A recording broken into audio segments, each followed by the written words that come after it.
Product provided for review. Thanks, WayForward.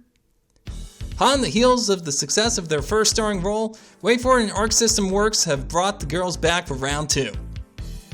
In case you haven't been following the game's development, WayForward was hyping this game up for a whole year leading up to its release, with multiple trailers that gradually revealed more and more of the game's characters and features. And with each new trailer, I felt just a little bit more apprehensive. While I enjoyed the first game, I didn't like it enough to want more of it. Moreover, I knew 2 Button Crew was going to get a review code for this game, and having reviewed the first title, it would fall to me to review this one. But I have a job to do, so let's get this over with. River City Girls 2, much like its predecessor, is 2 parts beat 'em up and 1 part RPG. Players explore the titular River City while pulverizing punks with a plethora of punches, kicks, throws, weapons, and miscellaneous other striking techniques. As they do, they'll earn experience points with which they can level up, and money to buy food, equipment, and new fighting techniques. It stars the eponymous girls and their respective boyfriends as they try to free their hometown from the grip of a sinister Yakuza family. Brawling is the foundation on which River City Girls 2 is built on. Fighting was easily the best part of the first game, and RCG 2 expands upon it. A lot. Seriously, combat in River City Girls 2 is jam-packed with new attacks and techniques. For example, characters can now learn launcher attacks that will launch the player's character and whomever they were bludgeoning into the air, which can then be followed up by the new aerial combos. And those are only some of the attacks added in this sequel. Once again, WayForward knocked it out of the park with combat. On the surface, the premise seems simple enough. String light attacks together and end the string with either a heavy or special attack. In practice, however, it's a lot deeper. Even the most basic fight is a parade of on-the-fly tactical decisions. I was constantly engaged, having to make decisions such as pressing an attack or trying to reposition myself to avoid getting surrounded, prioritizing stomping a downed opponent or attacking one still on his feet, and so on. The player is spoiled for choice, not just by the game's expansive move list, but by the sheer number of ways one can approach fights. What's more, River City Girls 2 makes stringing together combos much easier. In the first RCG, bouncing opponents off walls and juggling them was possible, but took a fair amount of skill just to set up, much less execute. In this game, however, WayForward tweaked the recovery frames of many of the attacks, making it much easier to follow up on an opponent who's bounced off a wall, thus making it a viable option during a fight. Combine this with the enlarged move list that enhances the character's mobility, and the game's protagonists can zip across the battlefield like cyclones of teenage wrath. Fighting is not the entirety of River City Girls 2, however. Exploration is a central component of the game. River City is a sprawling web of interconnected areas that players will crisscross on their quest to free it, meeting friends, accepting missions, and shopping for food and equipment along the way. Unlike the Mushroom Kingdom or Hyrule, the layout of River City is much the same as it was when we last saw it. Instead of creating a new map for the city, as so many sequels do, River City Girls 2 simply takes the previous game's map and adds to it.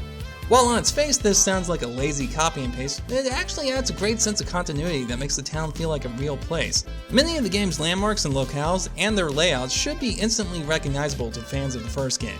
That said, many of the game's returning areas have undergone some visual changes, most notably downtown, which somehow went from a rundown slum to a literal dumpster fire. Furthermore, the city's returning districts also have many new nooks and crannies to poke around in. Another new feature is the inclusion of hideouts. These are safe zones where players can heal, swap their characters, swap out recruited sidekick characters, and store items. Additionally, players can opt to restart from a hideout after getting a game over. Having a place to duck into to get some reprieve is a small addition, but one I quite liked. One of my favorite parts of navigating River City is how detailed and densely packed the environments are. Rooms in this game are far more than straight empty corridors. They come in a wide variety of shapes and sizes. What I especially liked, however, is just how three-dimensional these rooms feel, and I mean that literally. Objects aren't just set dressing that the characters have to walk around. Almost everything in the environment has volume. This is used to great effect, not only to give the environment an immersive sense of tangibility, but also to add verticality to areas that makes them far more interesting to traverse and explore. While out and about, the heroes of River City Girls 2 can duck into shops and restaurants to pick up gear and food. Shopping in this game is a massive improvement over the first game thanks to one small change. The game actually says what the item does before the player buys it. Yeah, remember how the first game forced players to part with their hard-earned money before they knew what an item did?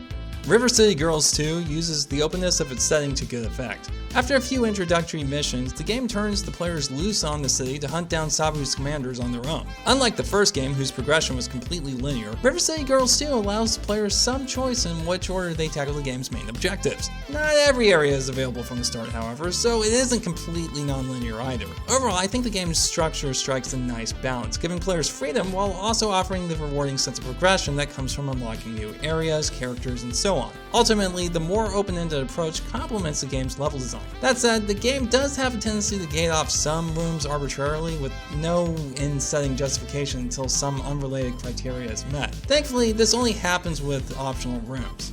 Toppling a criminal empire isn't the only thing to do in this game, however. River City Girls 2 also introduced side quests. While wandering town, the game's protagonist will come across a myriad of eccentric characters in need of assistance. These tasks may be as simple as fighting enemies in a certain area, or as involved as tracking down cats all over River City. Some even take the form of minigames, such as a dodgeball match or a race. These are a great addition that help inject a little variety into the game and give players even more reasons to explore every inch of River City. The original River City Girls had a weird lopsided difficulty curve where the game started out fairly unforgiving and gradually became more lenient. A large part of this was because of how hard money was to get at lower levels, and the sequel smooths out the difficulty curve by making sure every enemy drops at least something, either money or some health restoring food. On top of that, there are many little tweaks here and there that make it much easier for players to heal their characters. Additionally, players can restart from a hideout to avoid losing money after getting a game over, thus avoiding the first game's vicious cycle of not being able to afford food because the player keeps losing money from getting game overs because they can't afford food. In the previous game, defeat, at least in the game's first half, felt like an inevitability, the product of attrition and a lack of resources. Here, defeat feels like the result of a lack of skill or planning. In other words, fair. If I have any criticisms for the gameplay of River City Girls 2, it's the game's occasional slow pace. Moving from one region to another requires the player to hold down the attack button for a short while. While this is preferable to constantly changing rooms by mistake, as was common in the first game before it was patched, having to briefly stand in place just to initiate a screen transition isn't a perfect solution. It breaks the flow of the game. What's worse, RCG2 has some fairly lengthy load screens, at least on the Nintendo Switch. The amount of time spent waiting when moving from one area to the next quickly adds up and becomes especially annoying when trying to backtrack or scour the city for collectibles. The game features the same distinctive pixel art style of the first River City Girls. The first RCG had amazing animation, and that's no different here, for both the reused and the new animations. The animation is once again hypnotically smooth and packs enough oomph to really sell every hit.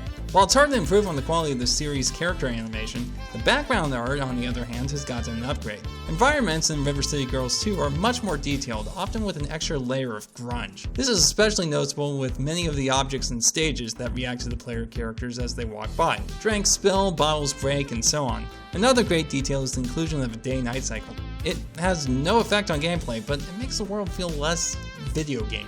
Also returning from the first game are the manga-style cutscenes. There seems to be fewer of them than there were in the first game, however. Also, most of the manga sequences assume the players are playing as Misako or Kyoko, which I found jarring since I play as Kunio for the entire game. Personally, I'm okay with the manga sequences getting less screen time. I prefer seeing the character I chose participate in this story than a fancy full-motion cutscene. Oh, and I'd be remiss if I didn't mention the game's intro animation sequence is absolutely gorgeous. The game's visual design isn't all great, however. A few of River City Girls 2's menus are modeled to look like social media apps. Maybe it's just because I hardly use social media, but I found these menus hard to navigate and difficult to parse. Not helping matters was the very small font that was next to impossible for my aging millennial eyes to read from the couch. Come on, wait for it, not everyone has a 67-inch television. Some of us are cheap. While on the subject of bad menu design, the map in this game is bordering on Thief the Dark Project levels of unhelpful. Every segment of the game has a name, and side missions will often reference these names, but the map only displays the name of the room the player is currently in. Secondly, there's no way to zoom out and view the whole city at once. Instead, the game lets players view maps of each of the city's districts individually. This makes it next to impossible to plan out a route across multiple districts. To make matters even more confusing, bus stops do show the entire map, meaning a zoomed out version of the map does exist in the game, players just can't access it from the pause menu. River City Girls 2's soundtrack is great. Most of the songs have a dark, punchy energy that really sets the mood for a rough and tumble town like River City. Having said that, the music is much more varied this time around, with a wider variety of styles and instruments. Never does the score lose its identity though. As with the previous game, there are a number of lyrical songs by Megan McDuffie. This time around, many of the songs are sung from the perspective of one of the game's bosses, which adds a ton of personality and characterization. For instance, the song Better Than You is a hilarious deluge of insecure bragging from the game's first boss.